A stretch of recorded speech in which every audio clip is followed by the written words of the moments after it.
Muy bien. Tengan ustedes muy buenas noches. Mi nombre es Luis Vildoso, gerente de capacitación de Grupo Vildoso SRL. En esta oportunidad vamos a presentar este pequeño seminario sobre el coronavirus, algo que nos está aquejando en esta época. Y vamos a ver algo sobre el diagnóstico, prevención y control del mismo. Les voy a solicitar, por favor, que todos los que estén en, el, eh, en el webinar presentes pongan en mudo sus micrófonos, así para dar eh, las facilidades de comunicación al disertante, perdón. En esta ocasión nos va a acompañar para este tema el doctor Dorian Callao Terán. Él es médico cirujano titulado en la Universidad Mayor de San Simón, médico de emergencia hace 8 años, auditor médico y gestor de calidad. Además, él es miembro del Comité de Contingencia por el COVID-19 en la Clínica Los Olivos. Es docente en pregrado de varias universidades privadas, además de docente asistencial de posgrado de la especialidad de Medicina Interna en la Clínica Los Olivos. Actualmente él es presidente del Comité de Auditoría Médica de la Clínica Los Olivos, justamente. Es magíster en dietética y nutrición y además él actualmente es estudiante de ciencias jurídicas de la Universidad Mayor de San Simón. Entonces, Dorian, muchísimas gracias por aceptar la invitación y bueno, te dejo para la exposición.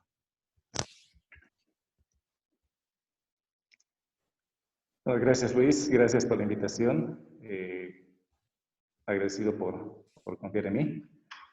Vamos a hacer una explicación un poquito resumida de lo que es esta enfermedad nueva que nos está quejando actualmente, aprovechando el contexto nacional y sobre todo viendo lo que tratar de liberar las dudas, algunas que tengan, sobre todo sobre el manejo, la prevención y cómo actuar en caso de tener la sintomatología, ¿no? En uno mismo o en la familia. Bueno, primero vamos a comenzar con una breve explicación de lo que es el virus como tal.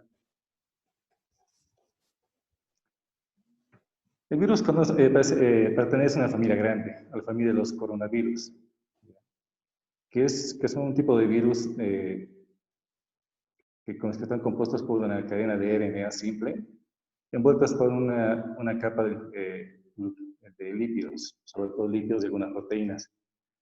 Como ven ahí, esa es la configuración básica de todos los tipos de coronavirus, no solamente de este que está ahora afectando como enfermedad pandémica.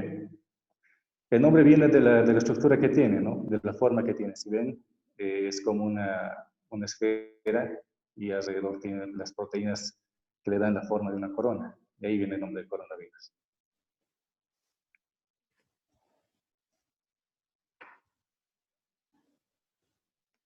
Se conoce 7 tipos de coronavirus que causan enfermedad en humanos. De estos 7, 4 son uno de los principales causantes del resfriado común. Como ven en pantalla, ahí están especificados cuáles son estos, los tipos 22.9E y OC43, y los serotipos NL63 y HUK1. Como decía, estos son participantes en lo que es, o se encuentran en pacientes que tienen el resfriado común, perdón. Y junto a los rinovirus forman uno de los más comunes para este tipo de patología. Generalmente causa, como digo, enfermedades simples, pero pueden en algunos casos muy excepcionales complicarse, produciendo neumonías.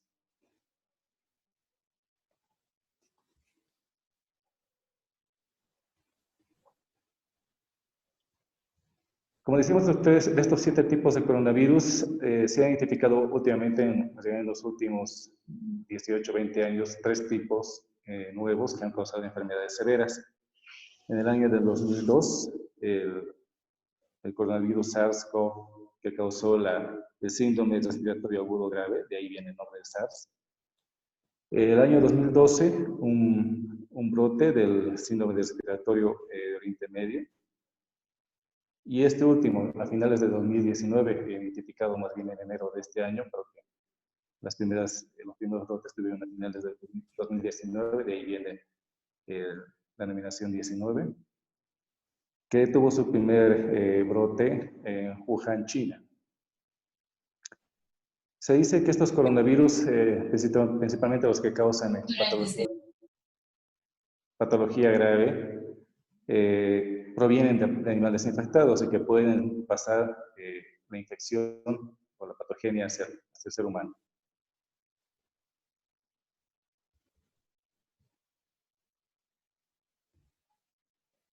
El COVID-19 ha sido nominado así, precisamente porque es una de las siglas en inglés de una enfermedad por coronavirus 2019.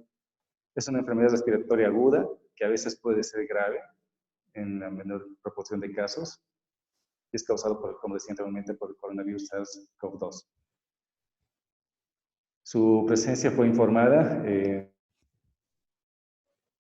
por primera vez en Wuhan. En realidad, la enfermedad pulmonar el brote de enfermedad pulmonar fue informada a finales de 2019, pero fue identificada a principios de enero de este año el virus como un nuevo virus que no había sido antes estudiado.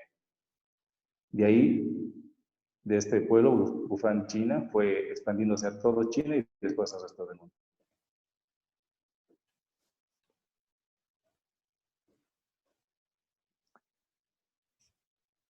El modo de transmisión se dice, se especula y parece que hay datos ciertos de que el primer brote estuvo relacionado con la venta de animales vivos en un mercado de Wuhan, China. Y están también relacionados a esto el pangolín y el murciélago, que son dos animales silvestres que aparentemente son vendidos allá para el consumo humano.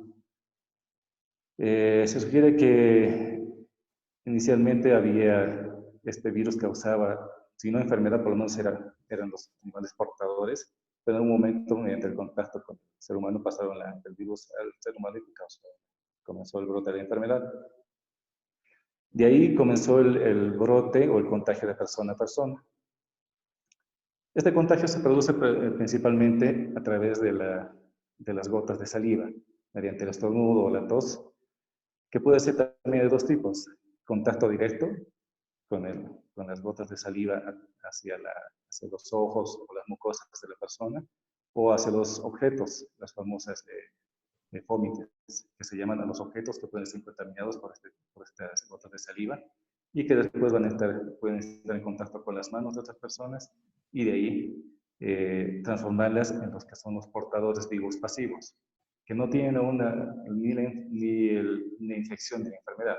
Más adelante vamos a desarrollar esto. Entonces, el principal contacto de persona a persona es por vía de las gotitas de saliva. Se especula también que puede haber un contacto o una transmisión precaloral a través de las heces.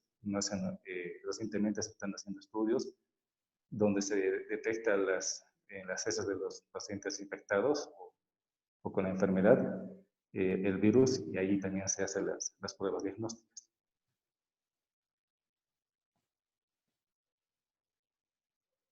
El tiempo de incubación del virus, esto quiere decir el tiempo desde que la persona entra en contacto con el virus o se produce la infección hasta el desarrollo de los síntomas de la enfermedad, es alrededor de 2 a 15 días, con un promedio de 5 días. El tiempo de duración de la enfermedad es todavía incierto porque hay casos que hasta ahora desde el primer brote están hospitalizados, algunos en terapia intensiva, otros que ya han sido dados de alta hospitalidad pero continúan presentando pruebas positivas para el coronavirus, entonces no están totalmente curados. Y la severidad es muy relativa, ¿no? Se dice que el 80% de los casos son entre moderados a leves, con un 20% de casos severos, y de ellos un 5% necesitan ingreso a terapia intensiva. La letalidad inicial se estimó en un 2 a 3% aproximadamente. Ahora son también inciertos los datos por el hecho de que el virus ha ido, bueno, en realidad los contagios por los pacientes enfermos han salido de control eh, epidemiológico. Entonces, esto quiere decir que hay un número indicado por la OMS, pero que realmente no es un número cierto, porque hay muchos pacientes que no han sido diagnosticados o que han fallecido y no han sido diagnosticados, entonces no entran a la valoración de numérica. Como decíamos anteriormente, esta es la forma común del contagio. La persona infectada estornuda o tiene tos. Pero sobre los objetos, se dice que este virus es un virus pesado, entonces que no dura mucho tiempo o no tiene mucho trayecto en el aire y puede llegar máximo hasta 2 metros, 1,80 m como promedio. Pero esto también está en discusión porque aparentemente también se ha estado estudiando que el virus puede permanecer en el aire sin llegar a caer por unas 3 horas, entonces puede ser mayor la distancia de recorrido de este virus. Pero inicialmente se decía esto, ¿no? Que puede llegar a 1 metro, 1,5 m, hasta 2 metros, como promedio 1,80 m, y contaminar los objetos, los fómites, que son cualquier objeto inanimado que puede entrar en contacto con el virus. Una persona entra en contacto con estos objetos y en este momento se convierte, como decía anteriormente, en un portador pasivo. Este portador pasivo no tiene todavía infección, no tiene todavía la enfermedad, hasta que entra en contacto con sus propias mucosas, al tocarse los ojos, al tocarse la boca, al tocarse la nariz. Y puede pasar el virus de persona a persona, de mano a mano, como se ve en la figura, eh, mediante el apretón de manos, el abrazo, el beso. Entonces ahí es donde aparentemente ha ido desarrollándose y ampliándose con mayor facilidad la transmisión de este virus.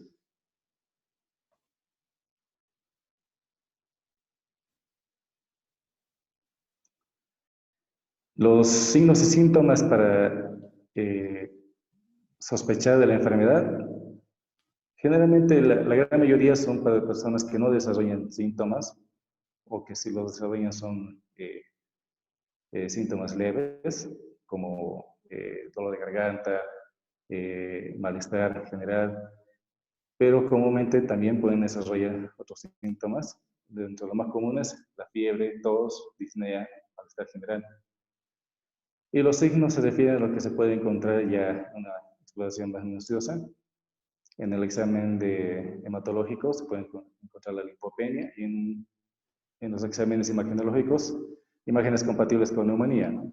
Aquí hay un ejemplo en la imagen de una neumonía todavía simple, pero he visto casos donde son tomados prácticamente los 2 pulmones, luego de una condensación se produce una fibrosis y es ahí donde se complica la patología.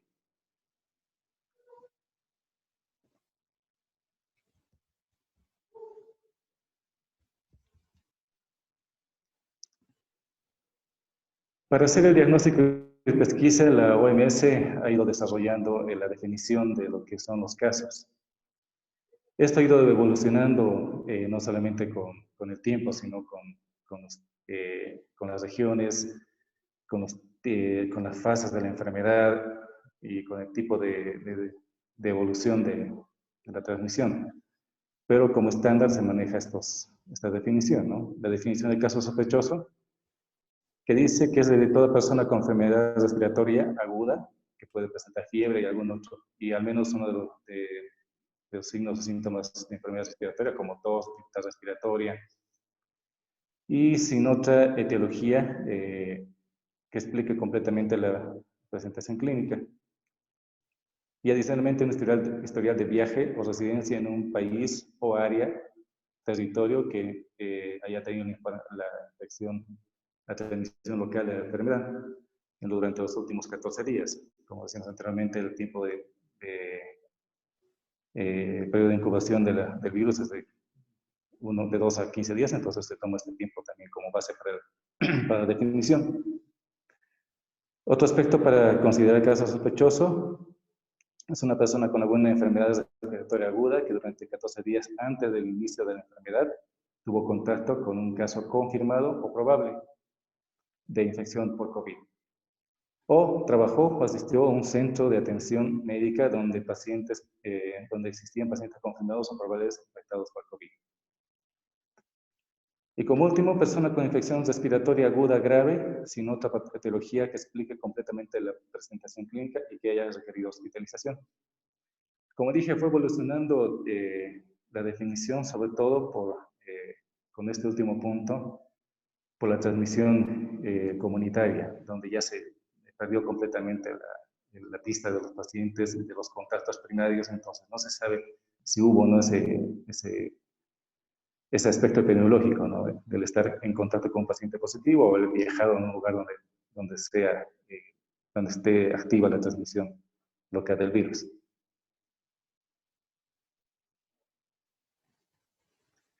Los casos probables son pacientes sospechosos para el cual la prueba no ha sido concluyente o da positivo para un ensayo de pan-coronavirus. Eso quiere decir, hay pruebas primarias, las pruebas rápidas, que pueden dar positivo para coronavirus, pero no son específicas para el SARS-CoV-2. O sea, esto quiere decir que de esa prueba puede decir que sí tiene un coronavirus, pero no dice exactamente cuál. Entonces no es específica. Por eso no se lo considera confirmado, solamente probable. Y el caso confirmado, pues es toda persona con confirmación de laboratorio de infección por COVID-19, independientemente de que tenga o no los síntomas clínicos o la evolución de la enfermedad.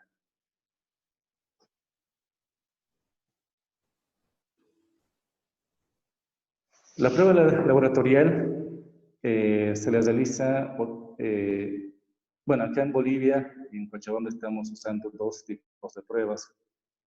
La prueba rápida, donde se hace el test de los antígenos anticuerpos, IgG y IgM, y las pruebas de PCR en tiempo real, que es la que está tomando en cuenta el Ministerio como base para definir casos confirmados.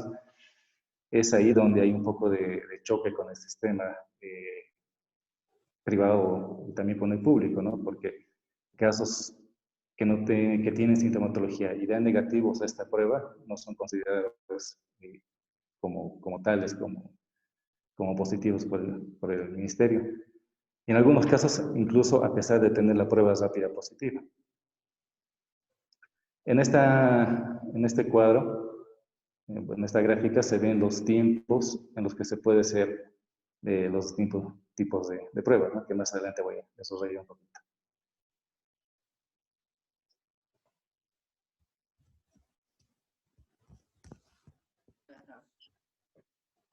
Bueno, aquí está.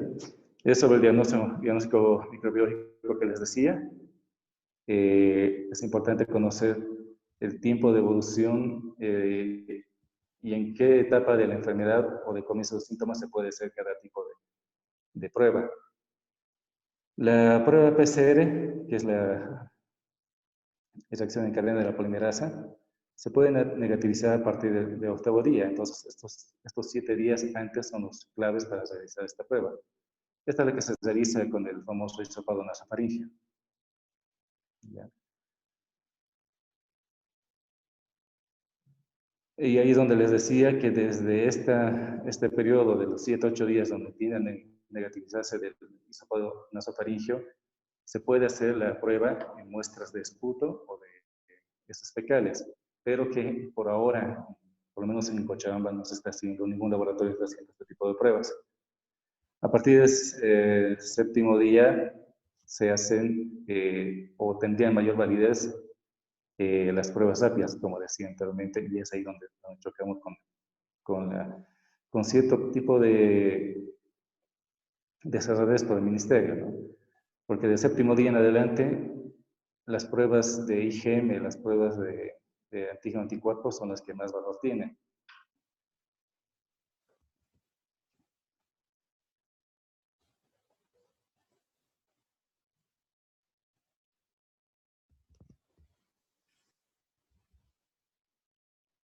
Y ahí está, como les decía, en qué pacientes o por qué es tan importante estas pruebas de antígeno anticuerpo, de IgG, IgM.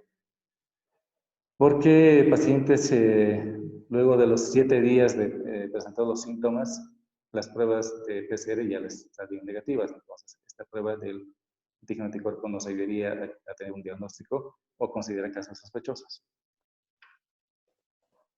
También se lo usa en personal expuesto, en personas del sector salud que han estado expuestas a pacientes positivos o sospechosos.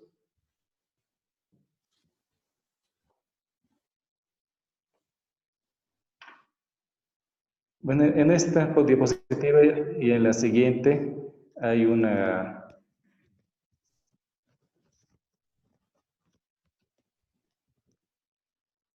hay un listado de los laboratorios en Cochabamba, La Paz y Santa Cruz que están realizando las pruebas para el coronavirus SARS-CoV-2. Si les interesa pueden revisarlos o les puedo pasar después la información eh, al grupo, ¿no? Al otro lado. Ahí está. Todos estamos Sí, aquí. ahí está. Ah, Les vamos a pedir, por favor, que todos pongan en silencio sus micrófonos para continuar. Ahora vamos a hablar un poquito de lo que es la prevención, que nos interesa a todos, ¿no? Tanto personal de salud como personas particulares. La prevención del contagio de la enfermedad, que se ve o que se realiza a dos niveles.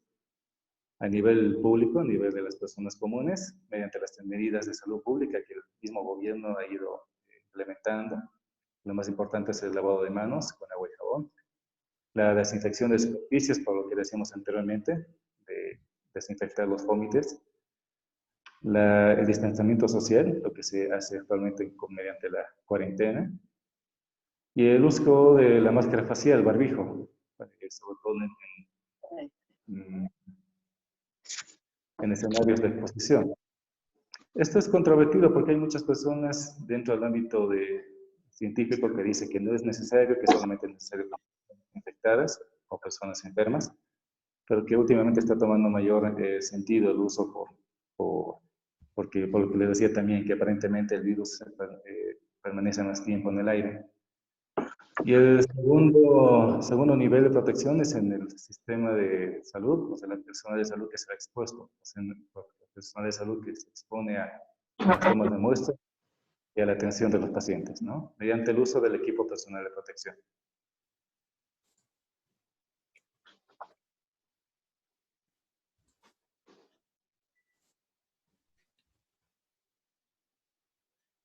Aquí, bueno, unos gráficos que explican más o menos los métodos. El lavado de manos simple que puede ser realizado de la forma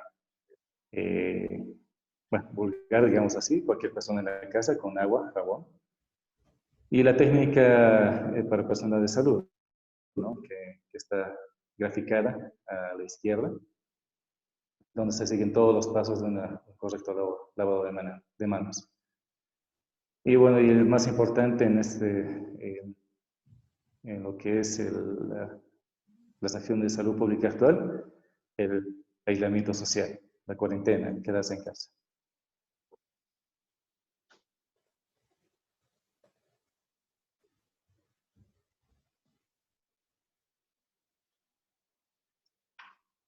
En este gráfico hay bueno, está esquematizado sí, esquematizado el tiempo de permanencia del virus en diferentes tipos de objetos. ¿Ya? Generalmente el tiempo de permanencia es entre en promedio 3 horas a 3 días, dependiendo de los objetos. En objetos metálicos generalmente son el tiempos de menor permanencia. Objetos de plástico, el tiempo es mayor, pueden llegar hasta 3 días, incluso en la ropa.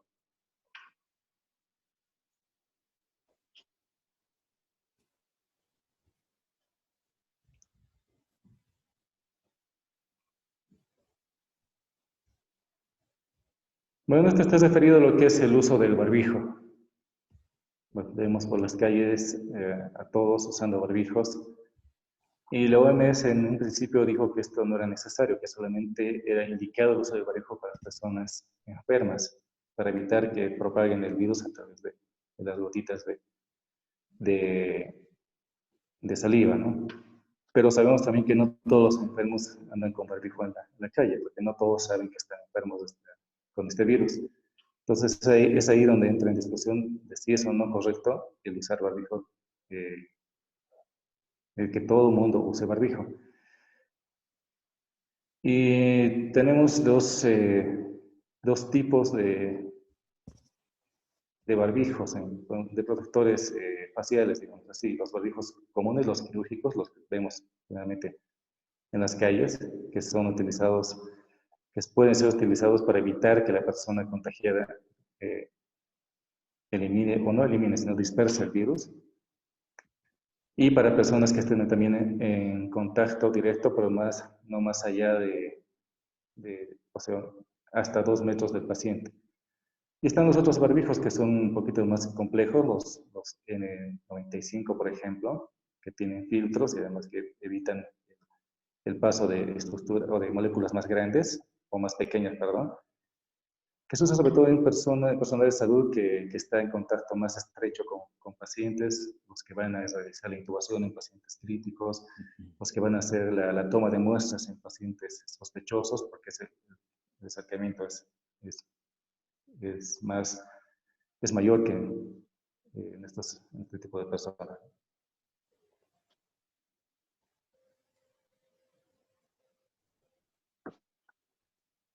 Este es el equipo personal de protección que usa o debería usar sobre todo el personal de salud que entra en contacto directo con pacientes sospechosos o con pacientes con casos confirmados.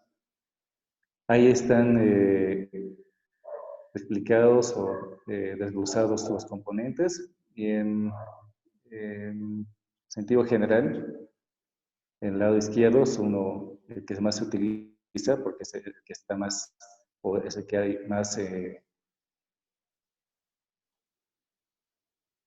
tenemos más cantidad, digamos así, porque los overoles que están a la derecha no se encuentran mucho en el mercado y usarlos cotidianamente sería terminar rápido con el stock.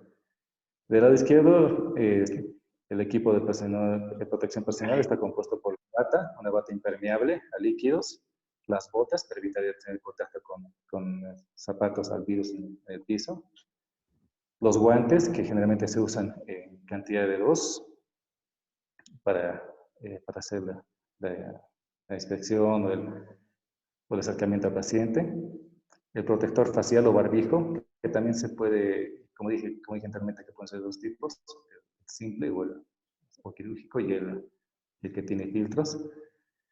El gorro quirúrgico y en algunos casos también se puede usar la máscara facial.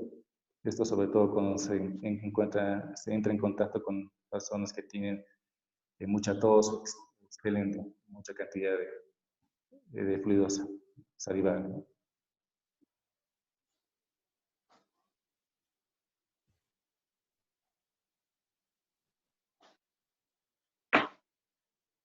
Bueno, esto es lo mismo de lo que explicaba anteriormente, los casos en los que el paciente debe salir de positivo.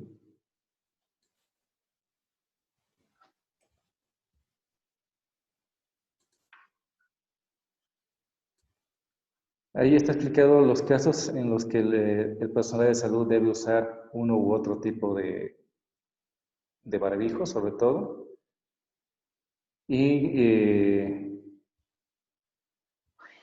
cuando puede intercalarlos, sobre todo la mascarilla facial y algunos de los componentes que son de mayor uso en pacientes críticos, en contacto con pacientes críticos. Bueno, no sé si hay personal de salud acá ahora en la reunión, porque aquí tengo preparado un video donde se muestra el correcto uso del equipo personal de protección, tanto como para el ponerse y sacarse. Si es así, entonces, bueno, por favor vean el video.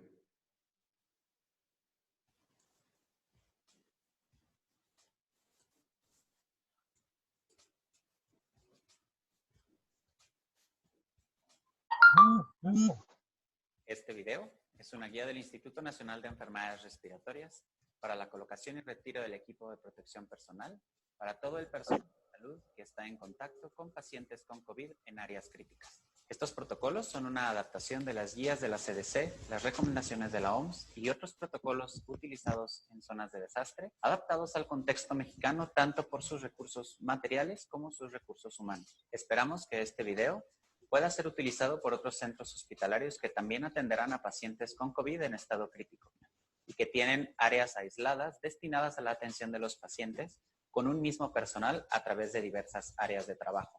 Creemos que el adoptar estas medidas permitirá atender a los pacientes con mucha mayor seguridad, tanto para otros pacientes como para el personal mismo.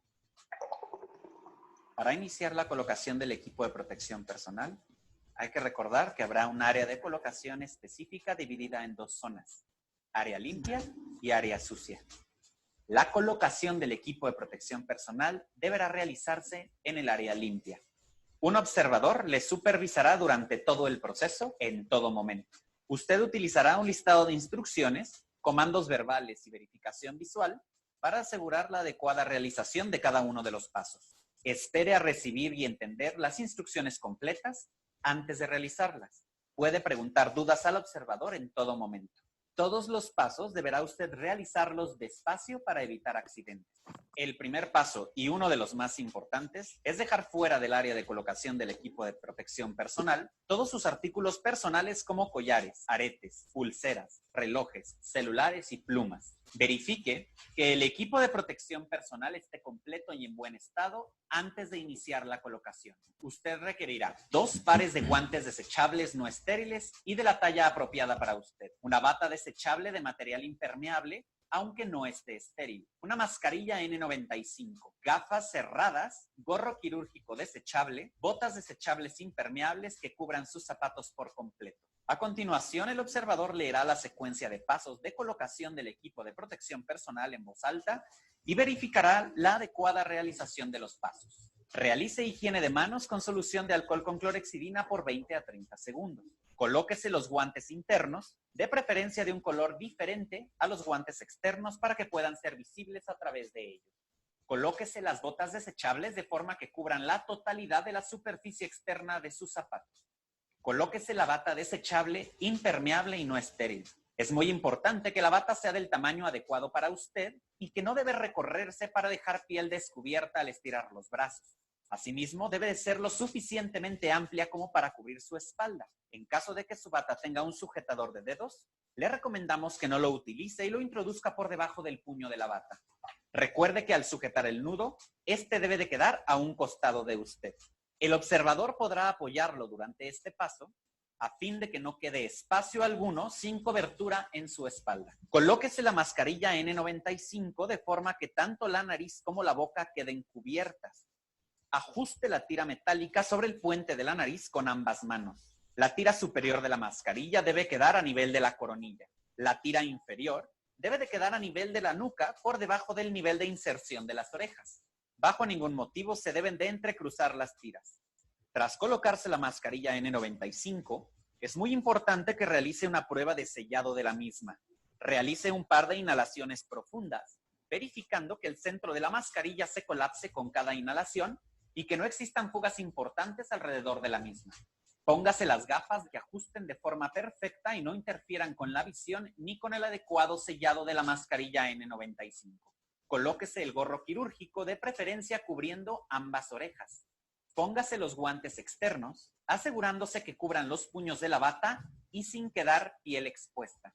De preferencia, el color de estos guantes debe ser transparente, a modo de que puedan visualizarse los guantes internos en todo momento. Al finalizar la colocación del equipo de protección personal, levante sus brazos hacia los lados en un ángulo de 90 grados respecto al resto de su cuerpo. Gire su cuerpo 360 grados sobre su eje para que el observador pueda verificar de forma visual la adecuada colocación de todo el equipo de protección personal.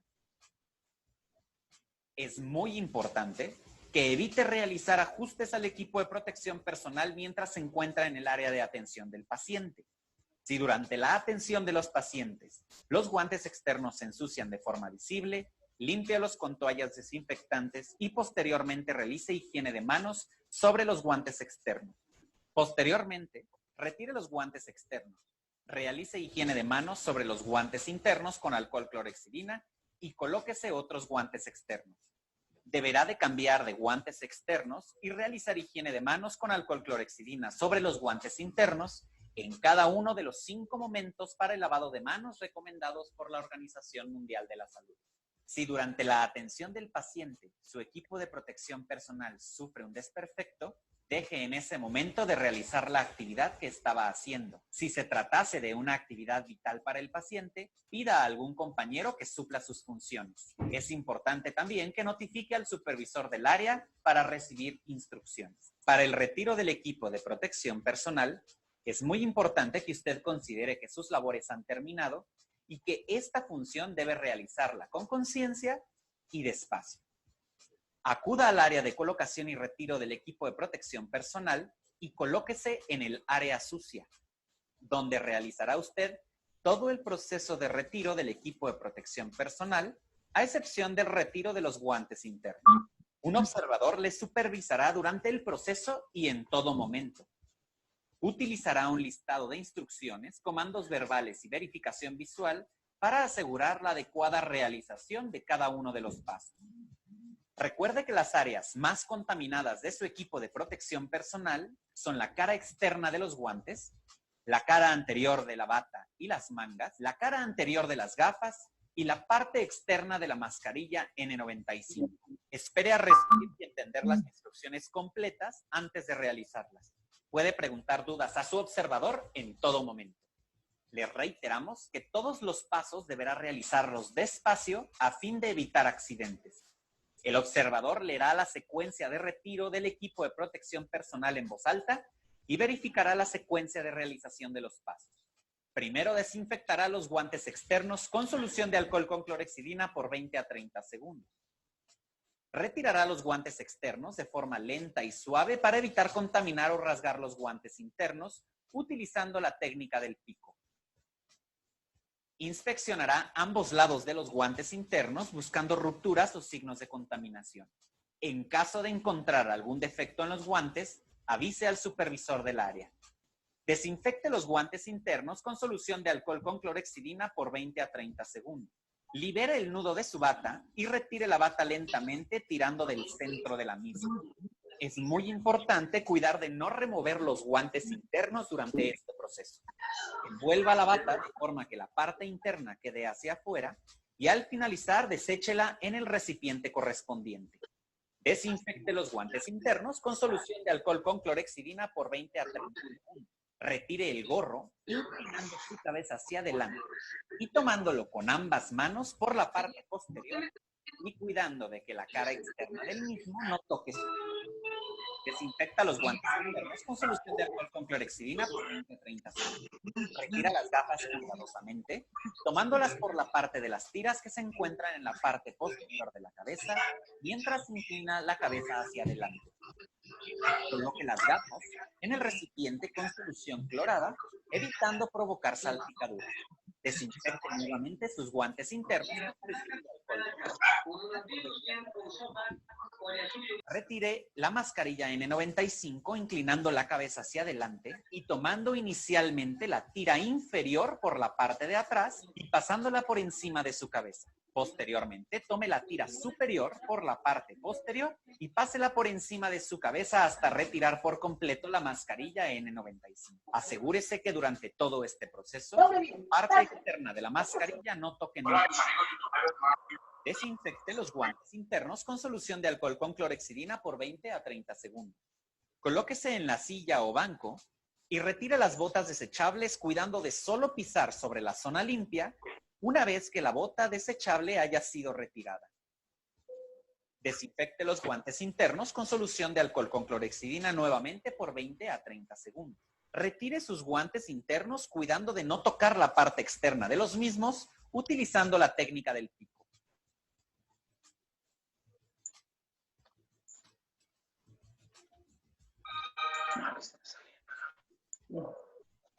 Desinfecte sus manos con solución de alcohol con clorhexidina por 20 a 30 segundos. Aquí termina el proceso de retiro del equipo de protección personal. Como recomendaciones, la solución de alcohol con clorhexidina deberá tener una concentración de alcohol etílico mayor al 61%, o en caso de utilizar una combinación de alcohol etílico con alcohol isopropílico, deberá tener una concentración mayor o igual al 71%. Le recomendamos que la solución en la que se desinfectarán las gafas tenga una concentración de hipoclorito de sodio de 1 a 10, colocando 100 mililitros de cloro en 1 litro de agua. Por último, es importante comentar que el bote de basura en la zona sucia se utiliza para los guantes externos, el gorro, la bata y la mascarilla N95, mientras que el bote de basura en la zona limpia únicamente se utiliza para los guantes internos. Esperamos este tutorial sea útil para ustedes y sus centros de trabajo. En definitiva, el cuidarnos los unos a los otros puede ser una de las estrategias más efectivas contra COVID-19. Te invitamos a protegerte y protegernos contra COVID-19.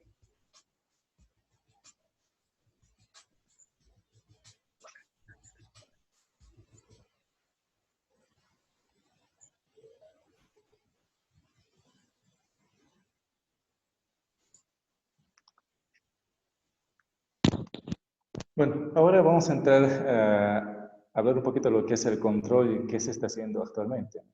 Estas dos diapositivas, por favor, las pasas.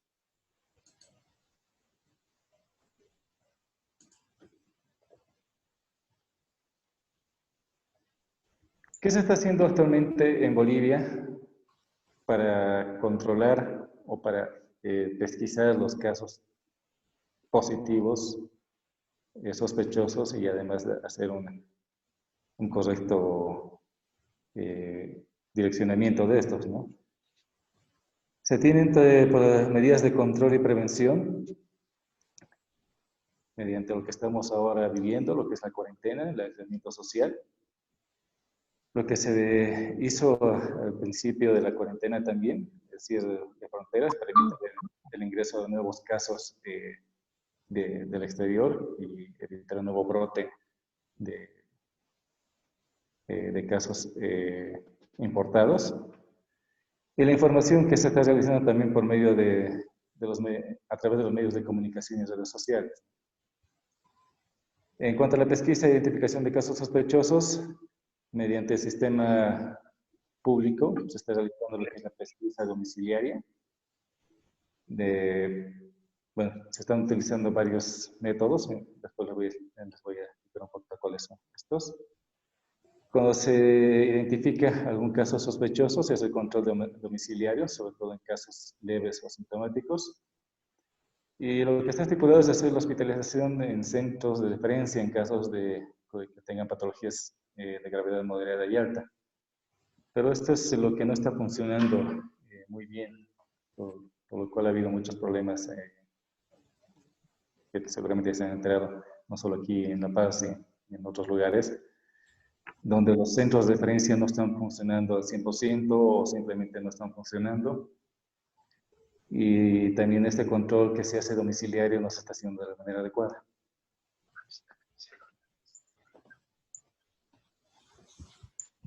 El gobierno central ha tomado como una de las medidas más, medidas pilares, los medios sociales y medios de comunicación. En este caso, es la página central del gobierno para el coronavirus, que cualquiera puede entrar, es boliviasegura.gov.bo, donde se puede encontrar no solamente información actualizada de los casos en Bolivia entera, sino también por departamentos. Y en su menú también pueden encontrarse todos los medios de contacto a través del sistema para detectar o informar de casos sospechosos. Aquí a la derecha, perdón, a la izquierda hay un listado en el menú y en uno de los iconos hay un test donde uno puede ingresar y puede ir respondiendo preguntas que van dirigidas hacia la sintomatología y a los componentes epidemiológicos de la definición de caso sospechoso. Y en caso de que todo sea positivo o que hay una alta sospecha, se sistematiza todo hacia una central donde después se realiza el seguimiento, el control y el aislamiento si es necesario y todo lo que se necesita, ¿no? Además, en esta página, si ven en la parte superior, hay 2 números telefónicos que son gratuitos, que obviamente actualmente están saturados, ¿no? Porque reciben miles de llamadas al día, pero que también es un método, un medio eficaz o por lo menos funcional para la pesquisa de pacientes o casos sospechosos. Abajo les dejé lo que son los links para los sistemas Android y Apple para descargar la aplicación, que tiene la misma funcionalidad que esta. Es una aplicación que se puede descargar en el celular, donde también tiene la actualización de casos diarios, la información sobre cómo acudir, cuándo llamar, y también de algunos otros aspectos como toda la reglamentación que está surgiendo actualmente, ¿no? Todo lo que son los decretos, las normas que han surgido a raíz de esta pandemia o su intrusión al país.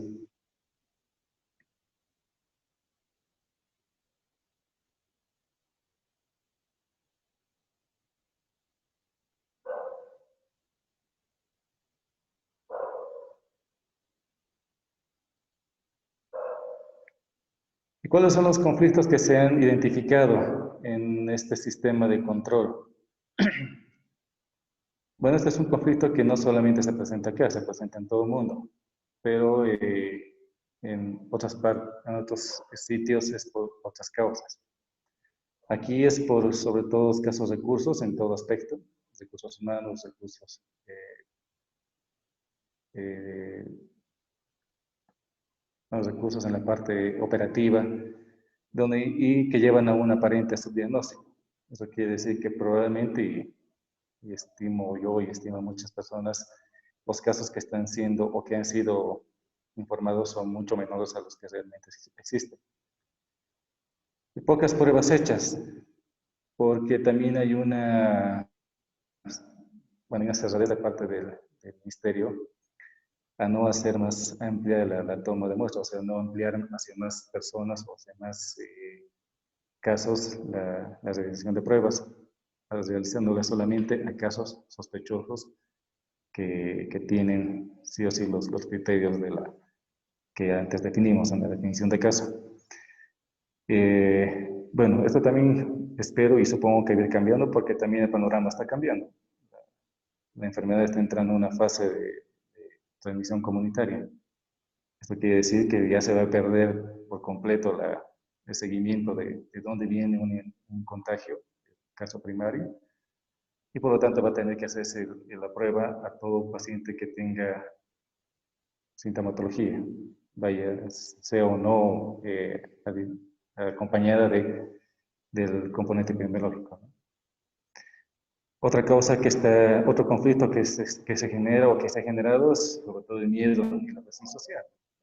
Los pacientes que tienen sintomatología, muchos no quieren acudir a los centros por miedo a lo que es el aislamiento y dentro del aislamiento lo que es el rechazo social de del mismo vecindario, que se ha visto también acá en nuestro medio, que personas que han sido dichas públicamente que son sospechosas o contagiadas, han sido incluso intentadas retirar del lugar donde viven, incluso dentro del ámbito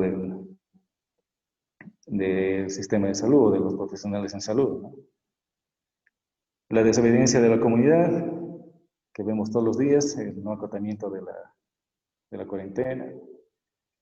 Como decía anteriormente, la sobresaturación del sistema público, sobre todo en lo que es control, todavía no en lo que es la atención de los pacientes, porque no hay todavía un número muy amplio de pacientes hospitalizados.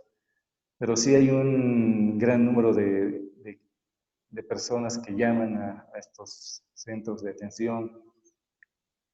Claro, muchos de ellos, la gran mayoría que no son positivos, o otra gran mayoría que simplemente entran en pánico y desarrollan lo que es también los síntomas, o creen desarrollar los síntomas de la enfermedad sin ser así. Y bueno, otro conflicto que atravesamos sobre todo el sistema privado es la existencia de protocolos extremadamente rígidos a partir del ministerio, eh, donde, donde no aceptan la nominación de casos positivos si no tienen sí o sí uno de los aspectos que ellos consideran clave, que son las pruebas de PCR positivo. Que también es lógico, ¿no? Pero hay algunos casos excepcionales que no debería ser así porque el tiempo de evolución de la enfermedad o algunos otros aspectos no generan una positividad en estos pacientes.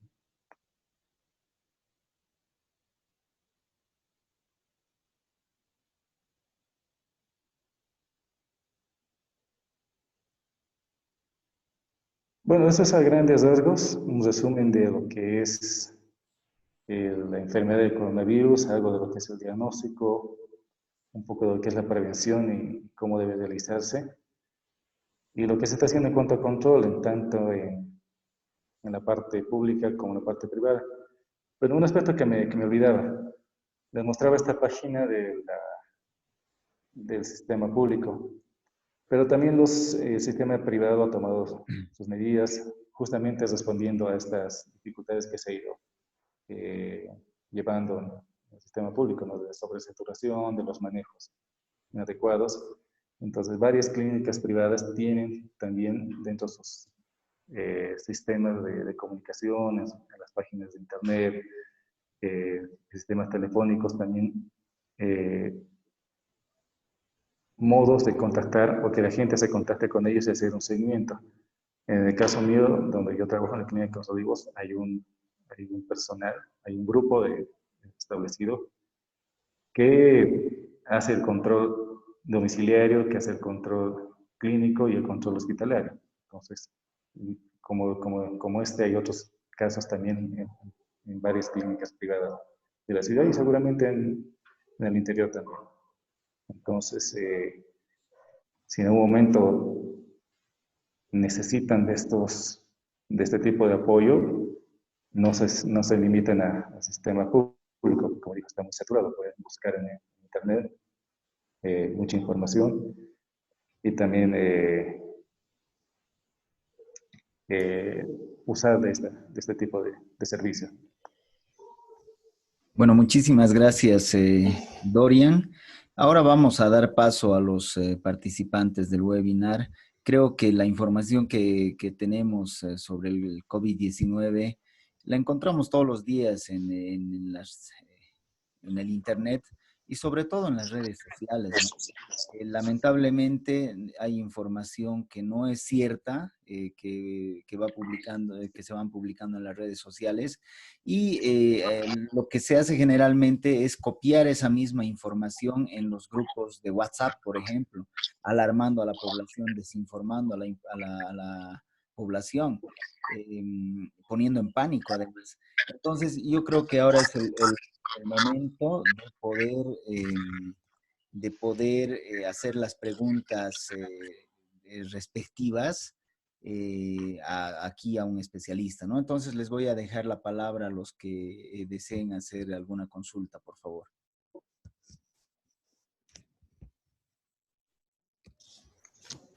Doctor, hello, perdón. Doctor, una consulta. Usted nos mencionaba que hay laboratorios en los que se puede hacer los estudios de manera particular. ¿Tiene idea de costos en cuanto a laboratorio? Y aparte nos mencionaba el hecho de que hay algunas clínicas como en la que usted trabaja a la que podemos acudir en caso de que quisiéramos que se nos atienda de manera particular. ¿Algún dato referente a, no sé, algún número de teléfono, algo más de información sobre esto, si es que pudiera brindarnos, por favor? A ver, que de la primera pregunta de los laboratorios, en Cochabamba hay 4 laboratorios que están realizando la prueba del PCR, del hisopado, que es la que el ministerio está tomando como válida para confirmación de casos. Los costos aproximados de esta prueba están entre 600 y 700 bolivianos, de forma particular. ¿Ya? Pero también se está limitando mucho, porque el stock es escaso, no hay mucho stock, tanto en el sistema público como privado, entonces se está limitando también a casos sospechosos. No quiere decir eso que toda persona que crea tener los síntomas puede hacerse la prueba. En cuanto a el aspecto de las clínicas privadas, hay algo que creo que no se ha entendido. No es la indicación no es la indicación o la sugerencia ir a una clínica privada. En realidad lo que se sugiere por esto del alejamiento social es que la gente se quede en casa. A pesar de que tenga los síntomas, que se quede en casa y que hagan contacto con el sistema público o con el sistema privado para que ellos sean los que vayan al domicilio a hacer la pesquisa de pacientes. ¿Ya? Por 2 motivos fundamentales, ¿no? De que si uno está enfermo y está en etapa de contagio, puede contagiar a personas a su alrededor dentro de la clínica, al personal médico, al personal que recibe al paciente. Y el otro aspecto de que si no está enfermo y va a una clínica donde hay un caso o hay una persona que está enferma y esté contaminando el ambiente, pues va a quedar enfermo sin ninguna necesidad. Entonces, en ese aspecto que quiero que se entienda bien que la indicación es eso, es un estricto aislamiento social, quedarse en casa, de ahí el eslogan de quédate en casa, no salir y en caso de tener una sospecha o de desarrollar los síntomas o creer que está desarrollando los síntomas, ponerse en contacto con toda esta gama de posibilidades que se están manejando. En este momento no tengo a mano el número de la clínica Los Olivos para este tipo de servicio, pero fácilmente lo pueden encontrar en el internet, en la página de Facebook, pero igual se las puedo proporcionar posteriormente a través de Luis o dejándolo en algún sistema del grupo. Excelente, muchas gracias, Dorian. Luis Telles tenía una pregunta. ¿Cómo está, Dorian? Buenas noches, gracias por la exposición. La verdad es que se han aclarado muchas dudas que tenía. Sin embargo, tengo todavía 2 dudas. Una que es sobre el virus. Ya he estado leyendo, investigando en internet y hasta ahora no tengo una respuesta cierta, válida, digamos, de que si el virus se mantiene en el aire por cierto tiempo. Ya, o sea, si automáticamente cae, digamos, sobre una superficie o está por cierto tiempo, no sé, me imagino unos segundos, tal vez unos minutos en el aire y después cae, porque sé que al final sí o sí va a caer. Esa pregunta por un lado. Y la segunda, estamos viendo ya a nivel mundial ya son casi 1.700.000 infectados a nivel mundial, ¿sí? Y en Bolivia acaban de pasar el dato de que estamos alrededor de 275 casos, ¿ya? ¿Tú crees que el avance de personas contagiadas acá en Bolivia es aceptable? Se ve que, no sé, en comparación de otros países se han tomado medidas para evitar, esto podía haber sido más caótico o podía haber sido menor su impacto. Gracias. A ver, la primera pregunta, bueno, es algo que tampoco el personal médico tenemos muy claro, porque no ha habido un informe real o certificado, ni siquiera por la OMS. Pero últimamente se dice que el virus incluso puede permanecer en el aire hasta 3 horas. De ahí que también se está, en estos últimos días o semanas incluso, se está haciendo con más énfasis la sugerencia de usar barbijos en la calle. Por esto que es una suposición, que es todavía algo que no está establecido como real, pero que es una suposición que también podría explicar el por qué tan rápido, tan rápida propagación del virus, ¿no? Que puede estar permaneciendo en el aire a pesar del tamaño y el peso que se ha dicho que tiene, que puede estar permaneciendo en el aire por alrededor de 3 horas o hasta 3 horas.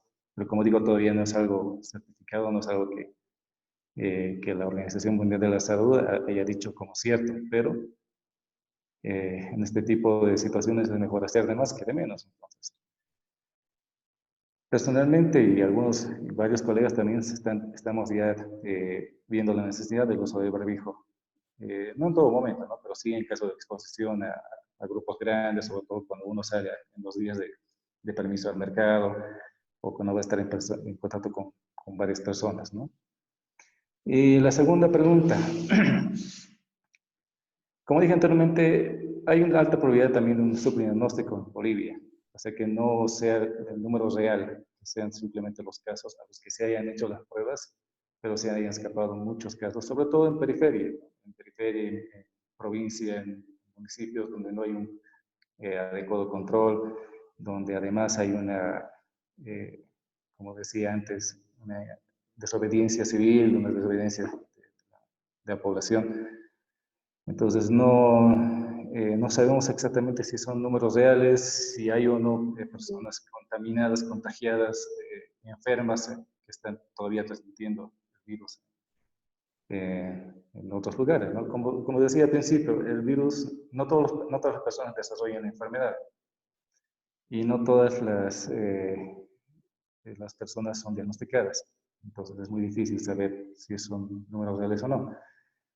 Y como personalmente las medidas que se han tomado son adecuadas, pero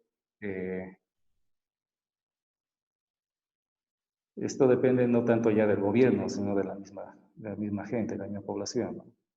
Si el virus no sale de un confinamiento domiciliario, obviamente no va a seguir transmitiéndose de persona a persona. Esto va a bajar la curva de crecimiento, va a permitir que haya una meseta, obviamente que vaya pasando poco a poco la transmisión. El problema de las acciones a partir de ahora es complicado, ¿no? Como hemos tenido un brote ayer, un pico de brotes, quitar la cuarentena sería permitir que esos pacientes que no están diagnosticados, o esas personas que no están diagnosticadas o que están asintomáticas, puedan ser sintomáticas después y transmitir el virus digamos así, con la cuarentena ya librada, ¿no?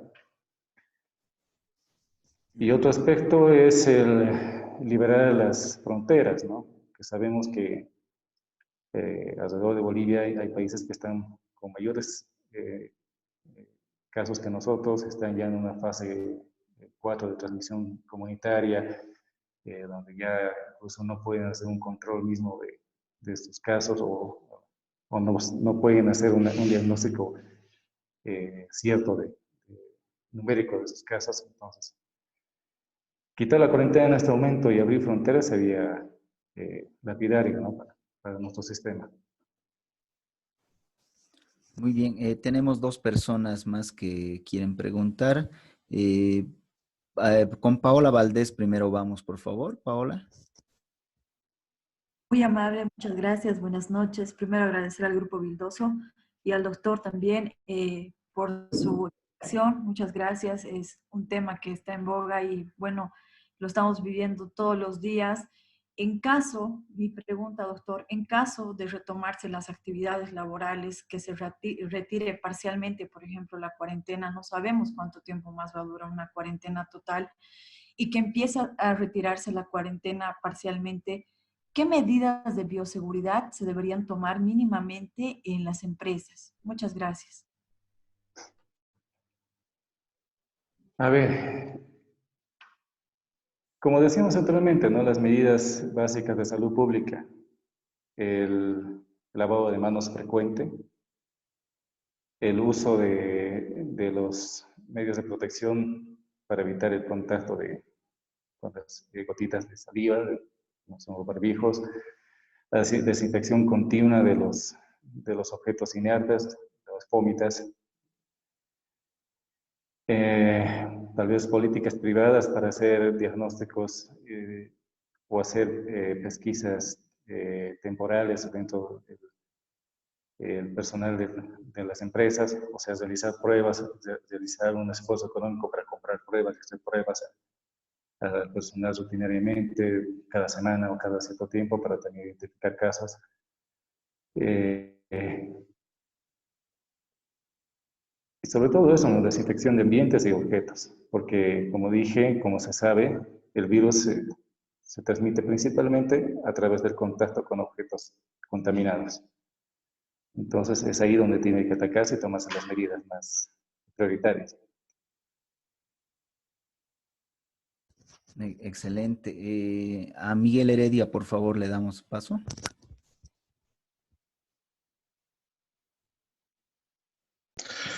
Muy buenas noches. Felicitar primero al grupo Bildoso por esta oportunidad que nos dan.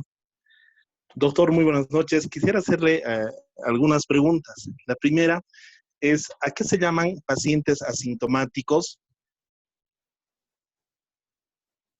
Personas que contraen el virus, el COVID-19, es como el virus del VIH y el SIDA. ¿En qué me quiero referir? Que hay personas que pueden tener este virus, caminar y no contagiarse, pero sí contagiar a las demás personas. Y la tercera pregunta es, ¿el alcohol medicinal ayuda a desinfectar o tenemos que mezclarlo con agua? Por ejemplo. Gracias. Ya, respondiendo a la primera pregunta, pacientes asintomáticos, justamente es un paciente que no presenta los síntomas, es un paciente, una persona sana, digámoslo así, que no desarrolló la enfermedad. Y esto se ve generalmente dentro del periodo de incubación, que son de 2 a 15 días. Durante ese tiempo la persona puede estar infectada, pero no haber desarrollado la enfermedad, no presentar ningún síntoma, no tener tos, no tener fiebre, no tener dificultad respiratoria, no tener malestar general, una persona normal, pero que es portador del virus.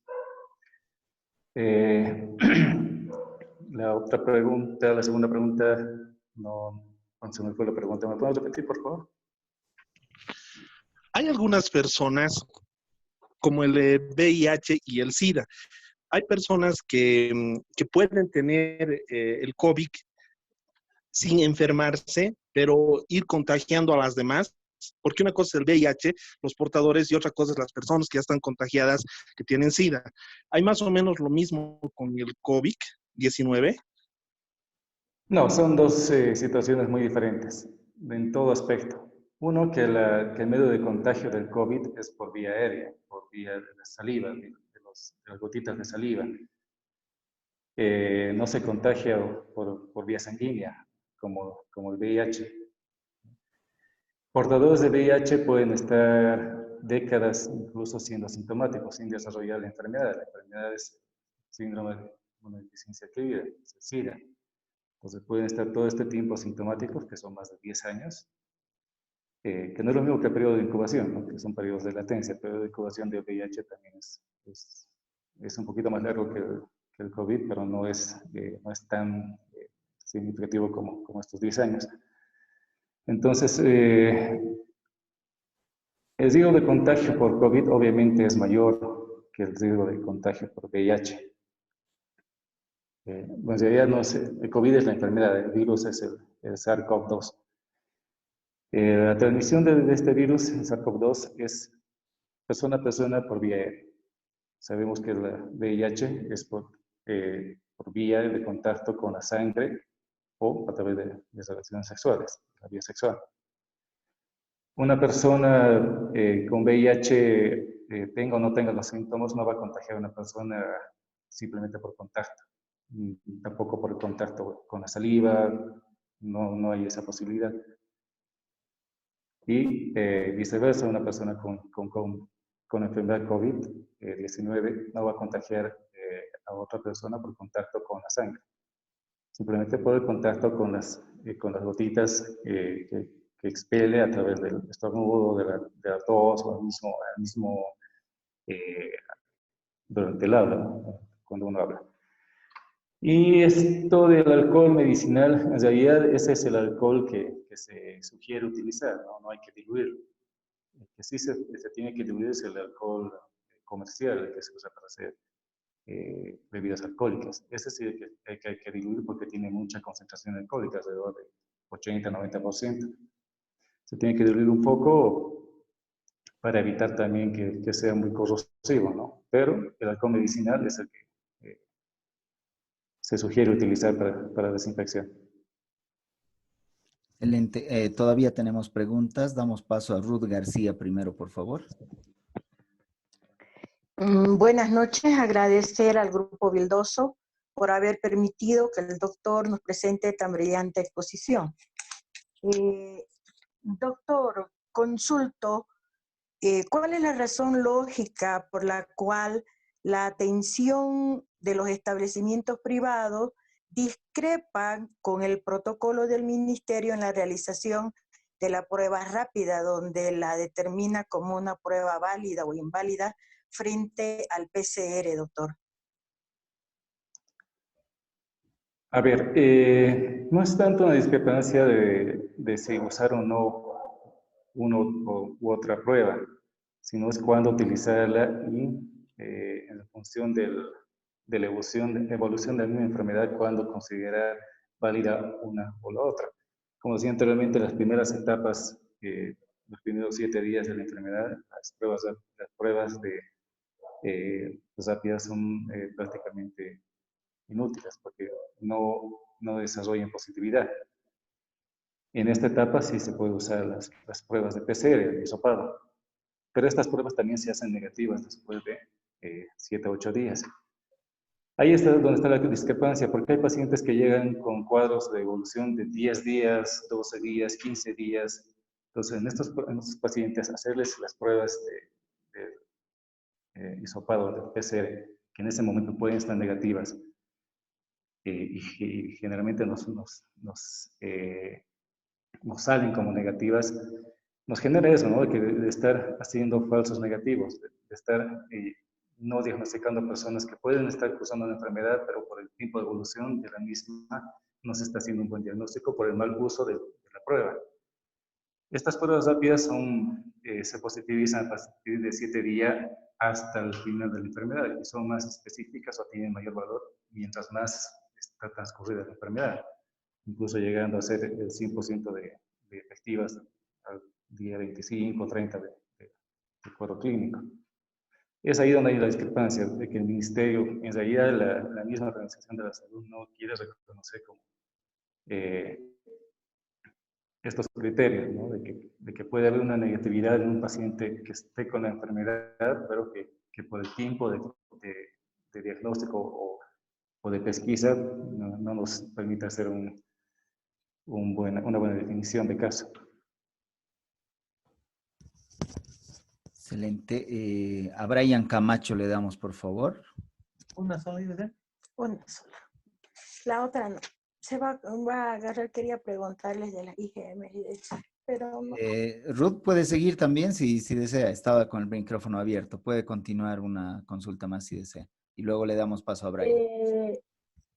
No, doctor, muchísimas gracias. La respuesta fue clara, porque su exposición estuvo referida en la determinación de los anticuerpos de IgM, IgG, y en la segunda prueba, en la aparición de los anticuerpos IgG, IgM. Entonces, muy amable, muchas gracias por la respuesta. Gracias.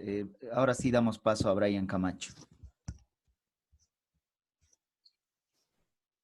Estás en silencio, Brian. No te escuchamos. Aló.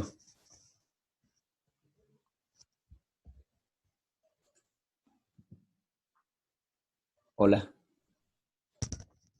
No te escuchamos. Sigue en silencio tu micrófono. A ver. No logramos escucharte, Brian. Si deseas, puedes escribir en el grupo, en el chat, para responder a tu pregunta, porque no logramos escucharte. Luis Telles también tenía levantada la mano. Damos paso a Luis. Hola Luis, ya hice ya mi consulta por si acaso, gracias. Ya, excelente. ¿Alguien más que quiera realizar consultas? Brian, lamentablemente no te escuchamos.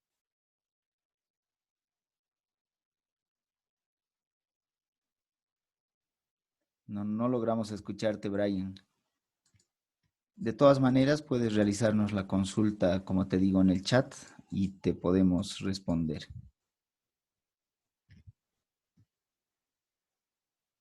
Está bien. ¿Alguien más que quiera realizar alguna consulta? Bueno, entonces estaríamos cerrando este pequeño seminario web.